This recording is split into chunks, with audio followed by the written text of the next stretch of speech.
মায়ের ভালোবাসা। মা মা আমার কষা মাংসের বাটি দাও। এই তো আমি তোর জন্য এক বাটি মাংস কষা আগে দিয়েই তুলে রেখেছি।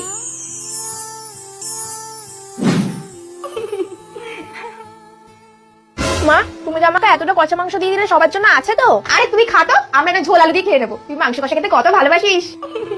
আর কদিন পরে তো তোর বিয়ে হয়ে যাবে, তখন আর তোকে মাংস কষাও খাওয়াতে পারবো না, কিন্তু দেখবি তোর শাশুড়ি মা তোকে খুব যত্ন করে মাংস কষা খাওয়াবে। মা আমি ঘরে গেলাম। শাশুড়ি মায়ের ভালোবাসা। আজকে অনেকদিন পর বাড়িতে মাংস কষা হয়েছে, মাংসতে জল দেওয়ার আগে আমি একটু মাংস কষা খেয়ে নি। বৌমা তুমি মাংস খাচ্ছ? তোমার এত নোলা বৌমা যে সবার আগে তুমি খেয়ে নিতেছো। মা একদম চুপ করো, কোন বাড়ির মেয়েকে জানে কারো খাওয়া হয়নি মাংস কষা খাইতেছে। যাও রে খাসো।